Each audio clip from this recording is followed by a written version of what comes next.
News of the Times. Scotland Yard Casebook.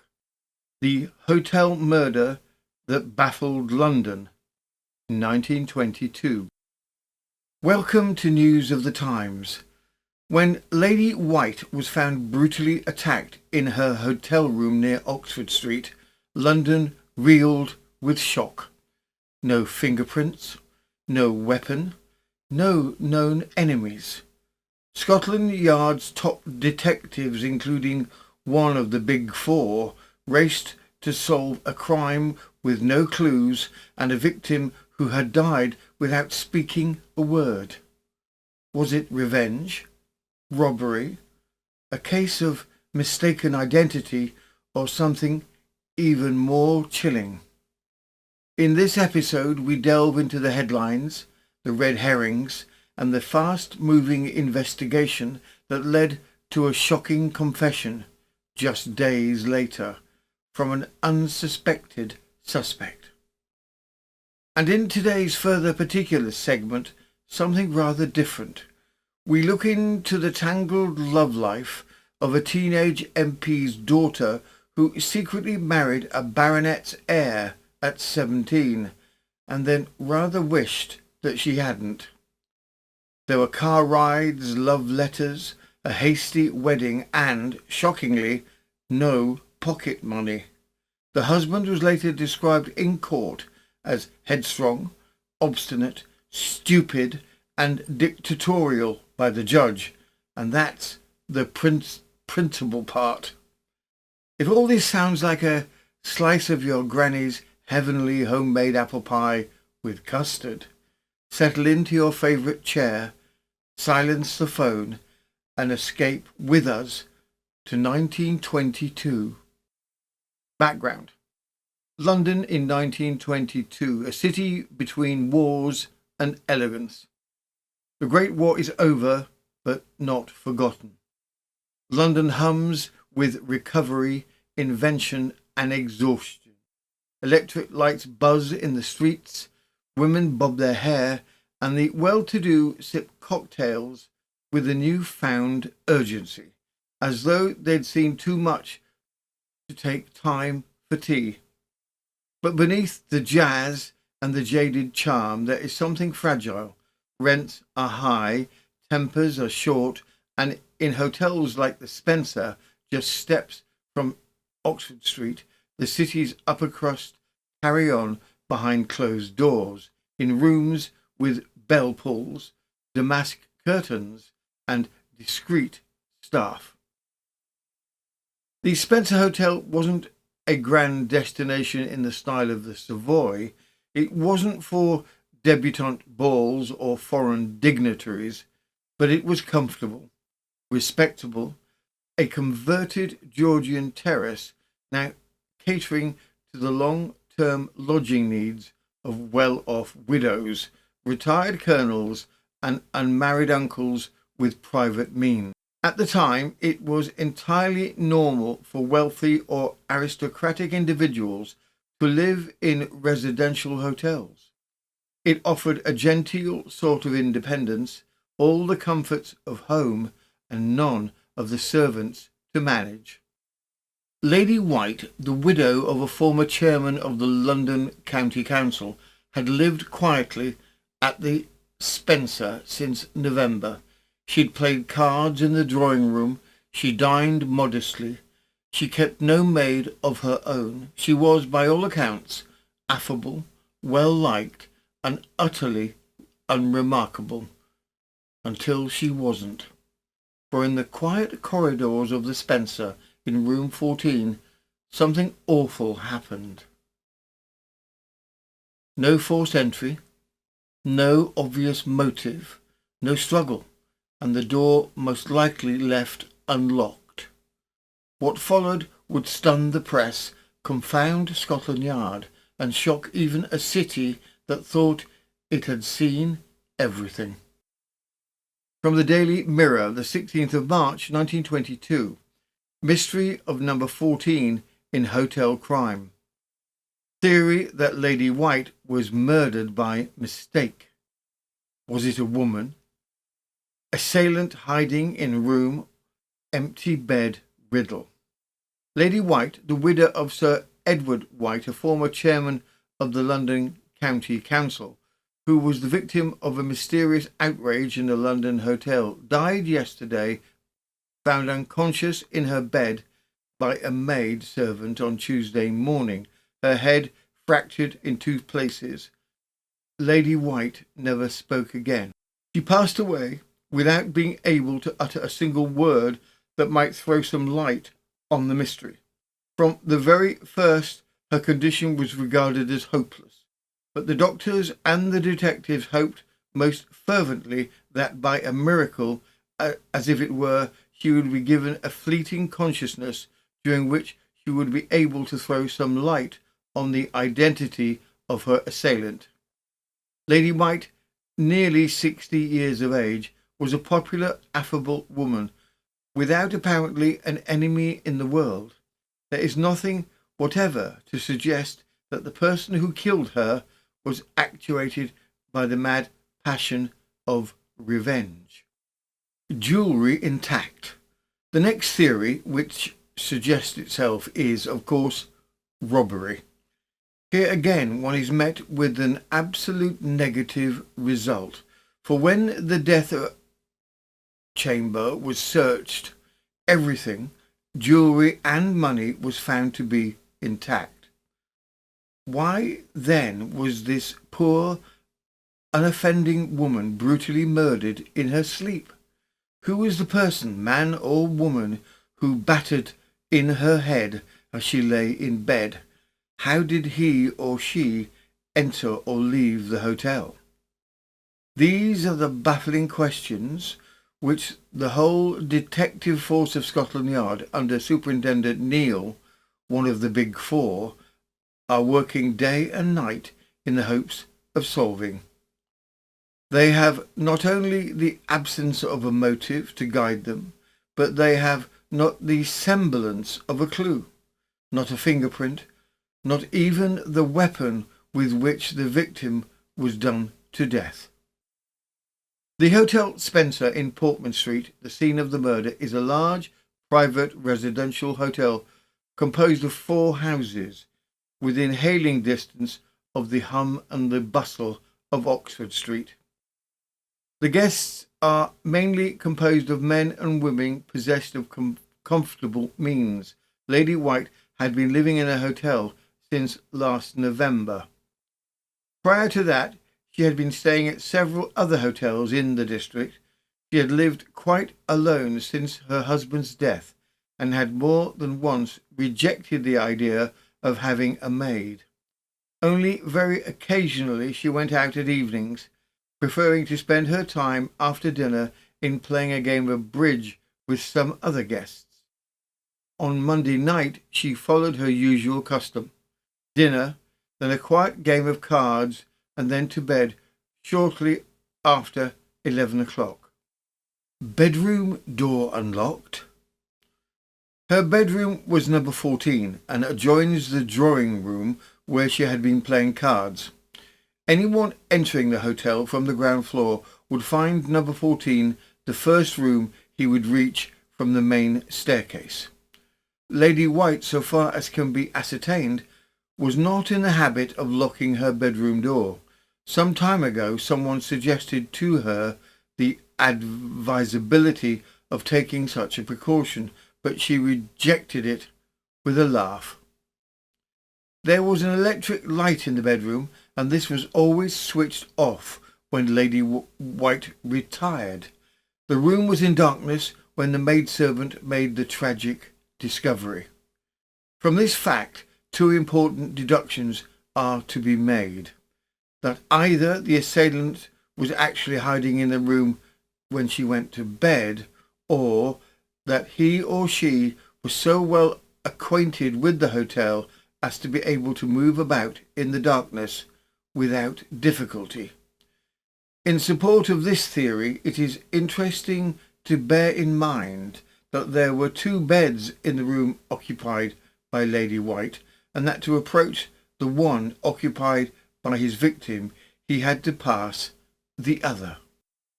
Scream in the night.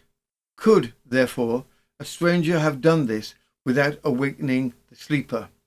Does not the fact rather suggest that the murderer or murderess, and the idea that the assailant may have been a woman is not being overlooked, had a perfect knowledge of the hotel, knew in fact every door and window, every electric switch, and the movements of everybody in the place?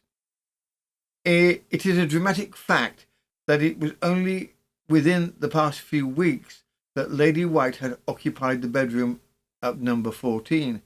She changed her rooms recently at her own particular wish. It is significant, however, that some time back another woman who was reputed to possess some wonderful jewellery occupied the fatal room. Can it be, therefore, that the murderer or murderess killed Lady White by mistake?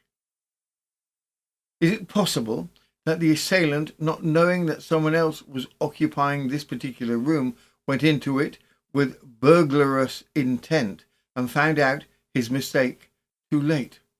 In the darkness of the night, other guests in the hotel heard the scream of a woman.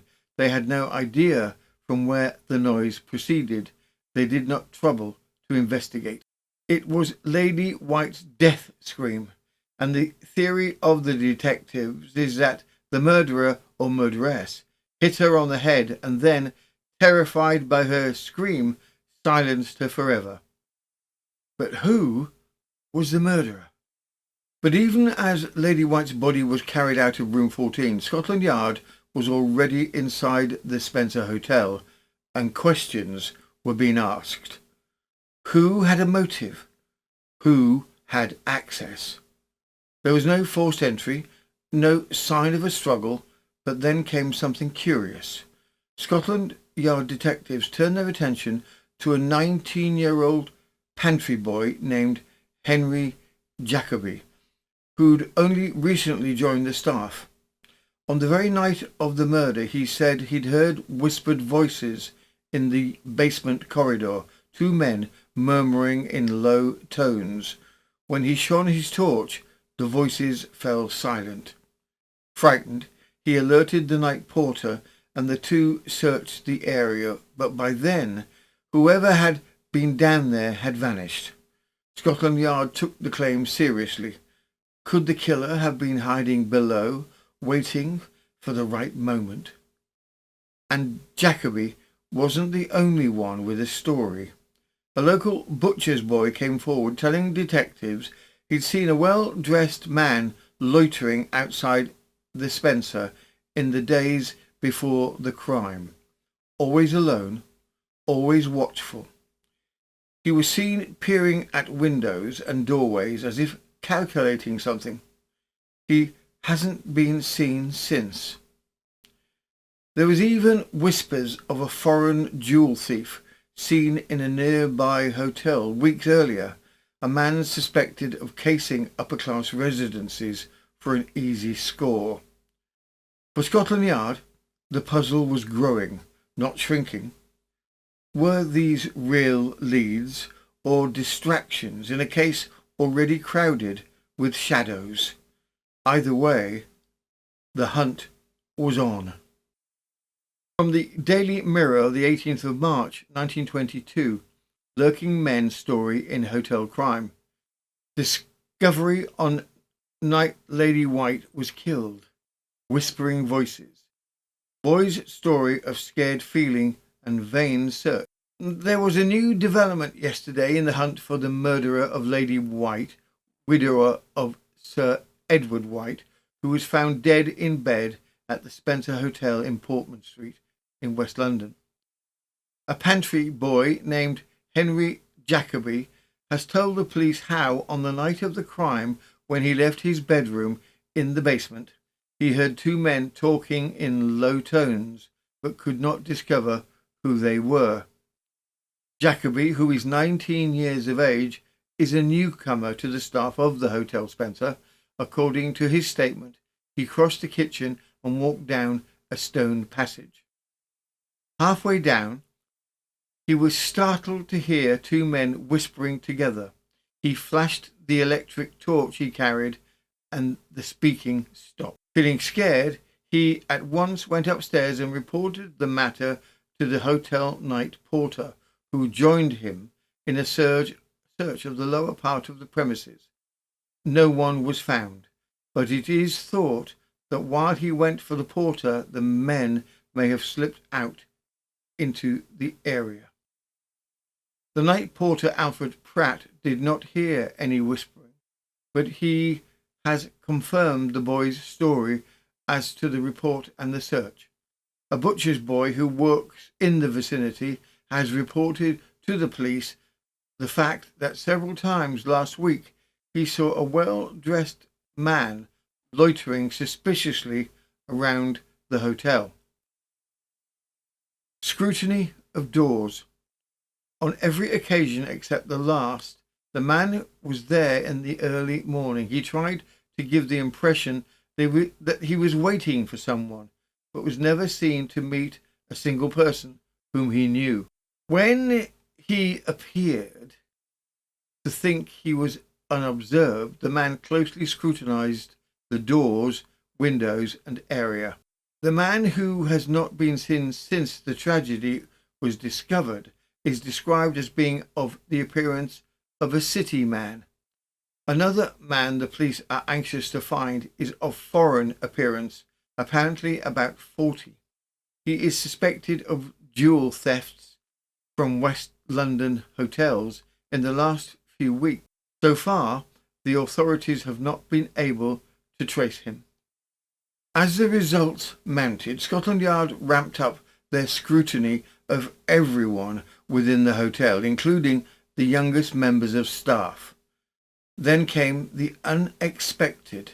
A boy confessed. From the Daily Mirror, the 22nd of March, 1922. The story of boy's murder confession. Tells police, I hit Lady White with a hammer. Smiles in dock.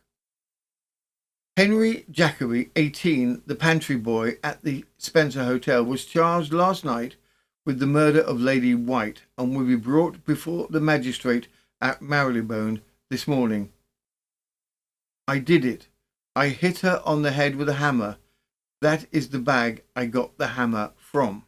This, according to Detective Inspector Bowen, formed part of a confession by Henry Jacoby, pantry boy at the Spencer Hotel in Portman Street, West London, to the murder of Lady White in room number 14. For an hour before the court opened, crowds clamoured for a seat, but only a few were allowed to enter. The remainder waited outside for an opportunity of catching a glimpse of the accused. Jacoby, a slight, fair-haired youth who does not look his age, which was stated to be 18, walked complacently into the dock, smiling confidently. The inspector deposes. It was a large room consisting of 2 single beds. The first bed was near the door and was unoccupied. In the second one, nearer the window, a woman was lying. She was in her night attire, was unconscious, and breathing heavily and rapidly. Her face was covered with blood, and a large quantity of congealed blood was on her hair, the pillows and bedclothes. There was also splashes on the wall behind. About 8 o'clock on Saturday night, on March the 18th, witness went on, he caused Jacoby to be brought to the police station, proceeding with his evidence. The witness said he told Jacoby he would be detained while further inquiries were made. At 8:45 p.m. on Sunday, March the 19th, in consequence of something Detective Bowen told witness, he saw the prisoner in his office. Picked out a hammer. Jacob said to witness, I did it. I hit her on the head with one of the workmen's hammers. Witness cautioned the prisoner that what he said would be given in evidence, and he replied, That's what I want. I will tell you all about it. He then made his statement. As he was leaving the office, he said to the witness, It was one of the workmen's hammers. You'll find a lot of tools in the room where they leave them. If you bring them all here, I will pick out the one I did it with." Witness went on to say that 8 hammers were brought from the hotel by Sergeant Yard. Prisoner picked out the hammer and said, "I think this is the one because there is a dent on the handle near the head. I noticed the dent on before I put it in my pocket and when I washed the blood off it." "That is the bag." On Monday night, continued witness, he charged Jacoby with the murder of Lady Alice White. When the charge was read over to him, he made no reply. Later, while his fingerprints were being taken, he pointed to a red carpet plumber's bag in the office of the police station and said, "That is the bag I got the hammer from. I remember taking all the tools out of it on the dresser." He pointed to a pair of heavy iron grips which were lying on the bag and said, "That is the thing I spoke about in my statement about the pliers." As the case unfolded in the days following Lady White's death, public interest only grew and the press were quick to report each new twist. At the heart of it all was a teenage pantry boy, Henry Jacoby, whose changing statements would soon captivate and disturb in equal measure. His second appearance in court brought with it a confession both chilling and oddly childlike, a mix of confusion, calculation and startling detail. From the Daily Mirror, the 29th of March 1922, new evidence in Lady White crime. Pantry boy's night raid with hammer. Smiles in court. A remarkable story of how he sat on his bed between 1 and 2 a.m. and thought over a visit to the guests' bedrooms, and it formed part of the full statement by Henry Jacoby, a pantry boy at the Spencer Hotel in Portman Street. It read, "At Barrelbone yesterday when he was remanded for a week. Jacoby, who made his second appearance charged with the murder of Lady White, asked the magistrate in a boyish voice, 'Please, sir, may I have a defending counsel?' Mr. Leicester replied, 'I have not the power to advise a defending counsel at this stage.' Mr. Charles Wallace, prosecuting, informed the court that the girl Pocock, who discovered the murder, said that Lady White always left her bedroom door unlocked. Dealing with one of the statements made by Jacoby to the police, Mr. Wallace said that the boy said, 'I went up the stairs. I did not see or hear the porter on the way. I tried number 14 door. It was shut but not locked. I quietly opened the door and I saw 2 beds. In one bed was a woman. She gave a slight shriek and I got the wind up and I hit her on the head with the hammer. She raised herself in the bed and then I struck her a blow. Hearing her moaning, I struck her again. I then went to bed.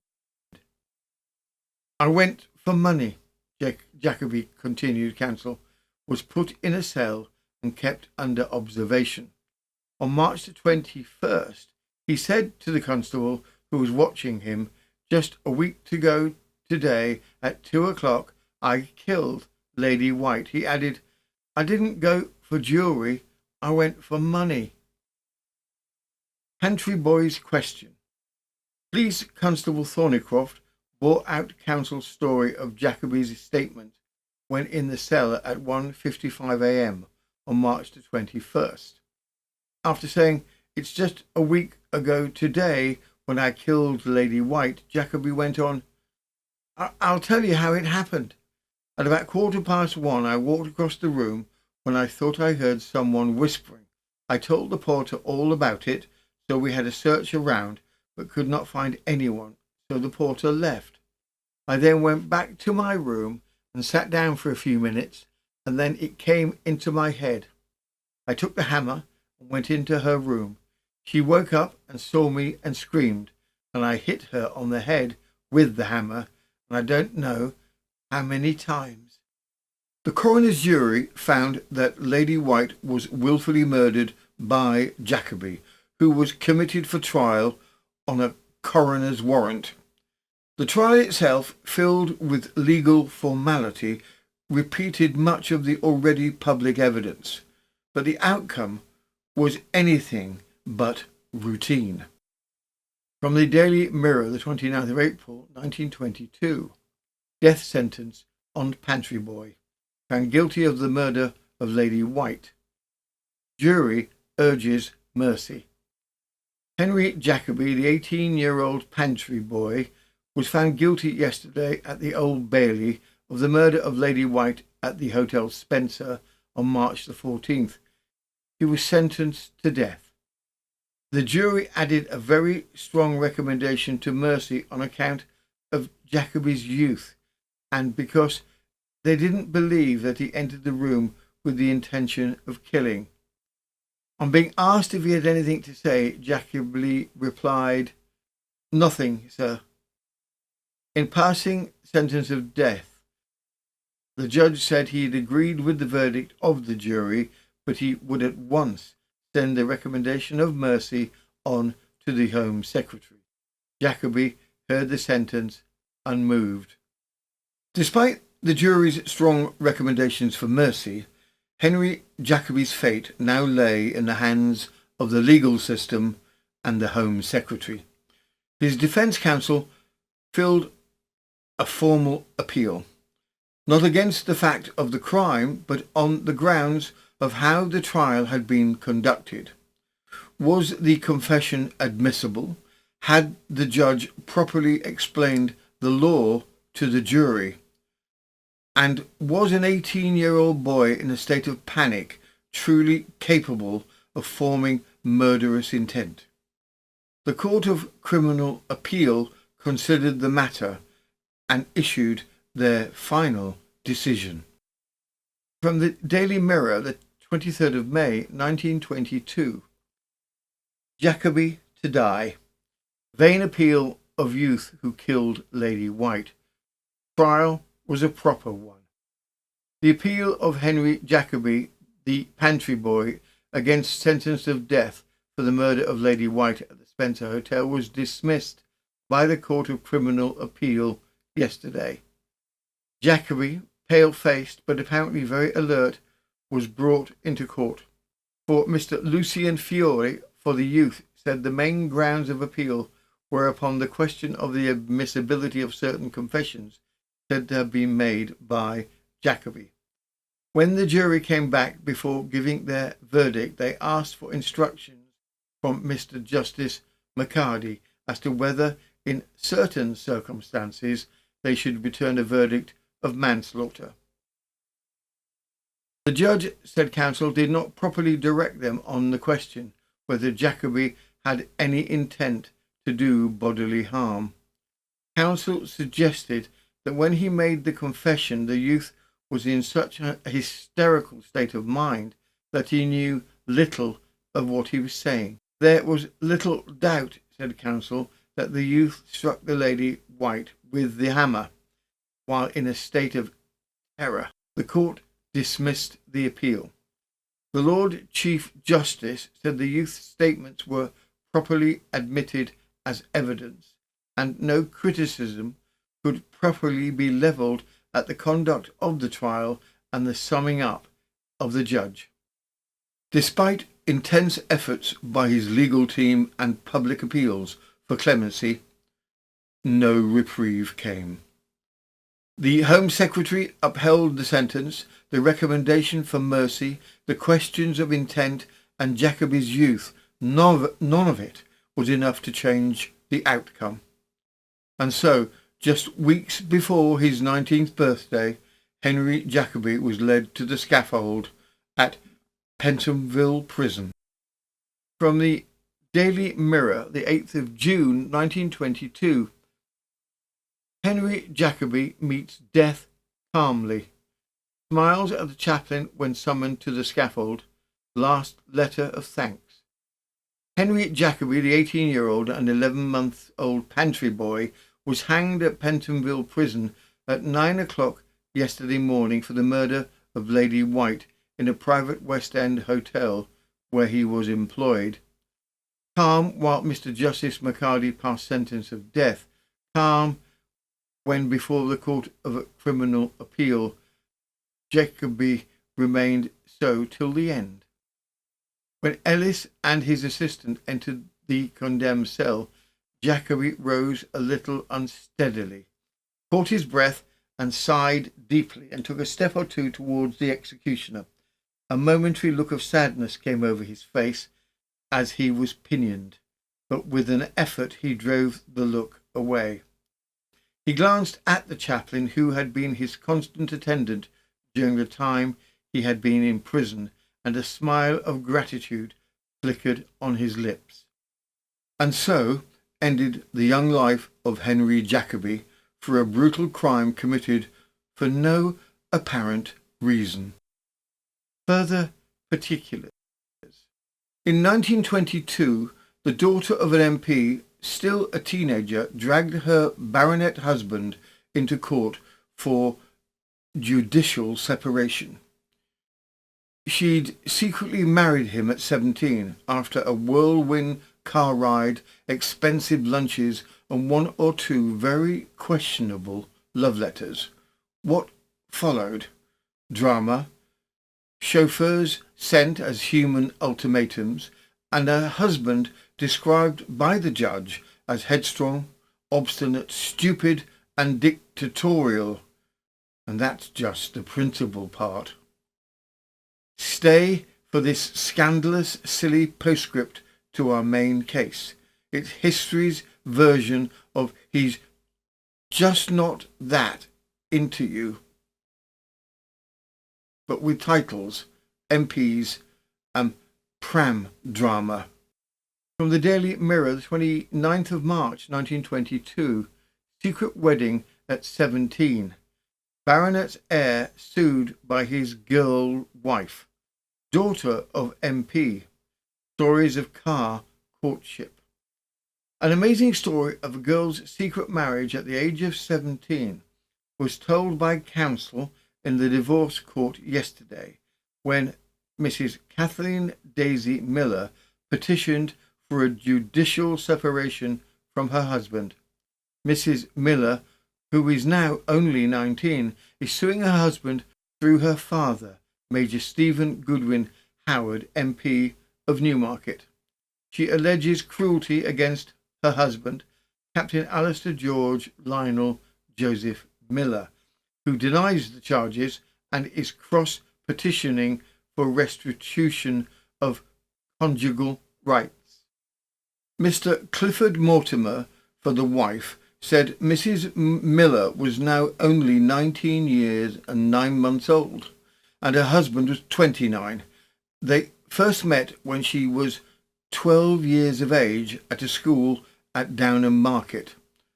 Later, Captain Miller made the acquaintance of her parents, and in October 1915, the girl was invited to stay with his mother. Turned her head. Captain Miller paid the girl great attention, taking her from motor drives and giving her expensive lunches, and he completely turned her head. She did not get on very well at home and became engaged to him on June the 9th, 1918, her 16th birthday. In September 1918, she wrote to him, "You seem to be busy, but not too busy to take out some girl, it seems. That's what makes me sick. Other girls can go out when they like, while I have to stick here week in and week out. You promised to marry me. If you don't, well, I shall go mad. I'm sick of this life." Counsel added that Captain Miller had been making improper advances to this child for a considerable time, and in the spring of 1919 they were intimate relations. In July 1919 he took her to lunch at a friend's flat, said counsel. Intimacy again occurred. Quarrel at the dance. The girl was very upset, and at a dance the same evening she refused to dance with him. There was a quarrel, and he wrote to her, "Kathleen, I'm so grateful for tonight. It has proved to me that my family is right when they have persistently tried to persuade me that to marry you and your class is a social and natural failure.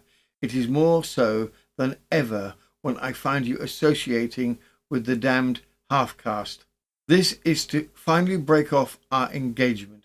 I never want to see you again, and I can only hope that you will keep to your set and not try to elevate yourself and your family at my expense. I suppose I am asking too much of you to ask you to return the ring and the other things I have given you." Later he repented, said the counsel, and he asked the girl's forgiveness. In October 1919, they were secretly married at a registry office near Victoria, and on October the 18th, 1919, a second public ceremony took place at the Brompton Oratory in London. In January 1920, they lived at Wildwood Road, Golders Green, said counsel, where the husband used to come home as late as 3 a.m. He'd spent a great deal of his time away, particularly at Prince's restaurant. My darling old husband, in January 1920, when she was about to become a mother, he insisted on her going with him to Olympia, where she was taken ill. He refused to take her home and sat on some steps for an hour before one of the party took her home. When her husband returned at about 4 o'clock in the afternoon, said Mr. Mortimer, Mrs. Miller asked where he'd been, and he told her to shut up and threatened to strike her. The child was born in March 1920, and almost immediately afterwards, Mr. Miller wanted to have 2 girls on a visit. When Mrs. Miller said it could not be done, she was ill, he became angry and the nurse had to intervene. In April, she and the child went to Hove, from where she wrote her husband, "My own darling, thank you ever so much for your letter. I was so pleased to get it, sweetheart. I do miss you most awfully, my precious, and I'm longing to get back to my darling old husband. I'm just going to take the little fellow, the baby, out in his pram. I feel so proud of him. I don't know what to do. There is only one thing missing, and that is that I have not his darling daddy here with him. I have your sweet photo opposite my bed so that I can kiss you good night. Goodbye, my own darling." In July 1920, counsel went on, "The house at Soldiers Green was given up, and from that time Mr. Miller had not provided for his wife except at his parents' house at Ennismore Gardens." Counsel next went on to refer to a quarrel between Captain Miller and his father-in-law, Major Howard, who reminded him in a letter that although he had an income of £140 a month, value approximately £10,100 in 2025, he had not given his wife a single penny as pocket money for some time. Later, Captain Miller arranged for his wife to go into a nursing home, but the idea upset her because it meant separation from him and her child. "I don't want to be carried off to London by a servant like an animal," she wrote. "Let us cling to each other. Get me a little home as you have promised many times." In spite of that, Captain Miller sent a chauffeur with a car to fetch his wife, with instructions to bring the child if Mrs. Miller would not come. The chauffeur was not successful, however, but he left a message that if Mrs. Miller did not come to her husband at once, he would not have her back again. Mrs. Miller, when she was able to do so, wrote to her husband, "I can't understand how you can be so unkind. If you were ill, I would come to you, wherever you were. In reply, Captain Miller wrote, "I'm convinced that your parents are doing their best to put you against me and returning to me as is your duty. I will not come to see you so long as you are in their house." The letter continued, "If he spoke to me in the same language as he used to in his stupid letters, I could not hold myself responsible for what I might do." This remarkable domestic drama played out across the press for days, with reports volleying backwards and forwards, casting both parties in an unflattering light. Mrs. Miller was often granted a touch of sympathy owing to her remarkable youth at the time of marriage, but not enough, it would seem, to sway the court. As the public waited to see which way the judgment would fall, the verdict finally arrived. From the Daily Mirror, the 3rd of May 1922. Girl wife fails to get separation. Disgraceful conduct before marriage, says judge. Dictatorial husband. The story of neither party as to the relations before marriage was credible, said Mr. Justice Hill in the divorce court yesterday in dismissing the petition of Mrs. Kathleen Daisy Miller, daughter of Major Howard MP, who sought a judicial separation on the grounds of the alleged cruelty of her husband. The costs must be paid by the husband. Captain Miller denied the charges, and although he counter-petitioned for restitution of conjugal rights, he withdrew his petition in the course of the proceedings. Mrs. Miller was a schoolgirl when she first met her future husband. They were intimate, and on October the 1st, 1919, when she was only 17, they were secretly married at a registry office, there being a public ceremony a fortnight later. Mrs. Miller said her husband treated her badly, and during her illness, when she was lying at the house of her mother-in-law, Lady Miller, her parents were not allowed to visit her. Falsely given age. The judge said he had to decide whether the husband had been guilty of such cruelty, asked to entitle to a wife a decree of judicial separation. When the parties were married, the wife was only 17 and the husband 26, the wife's age being falsely given as 21. Their conduct before marriage was disgraceful on the part of the wife and more disgraceful on the part of the husband, who is much older than his wife, she being little more than a schoolgirl. The association led to misconduct and a secret marriage. The husband afterwards apparently complained that his wife's people had insulted him and that her parents wished to get his wife away from him. For this there was no foundation. Captain Miller, added the judge, referring to his conduct, had shown himself to be headstrong, obstinate, stupid and dictatorial, and had an overwhelming conception of a husband's control over his wife and child.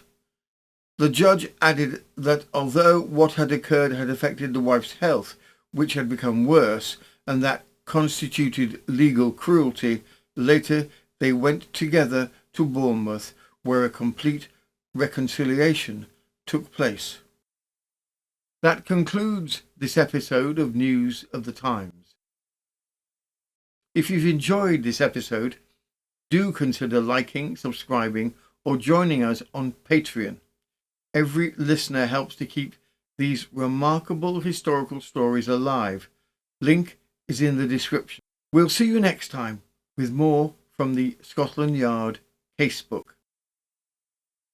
This has been News of the Times, and I am Robin Coles, crime enthusiast, certified Edwardian tea cosy whisperer, and recently cleared of all involvement in a very suspicious umbrella-related incident.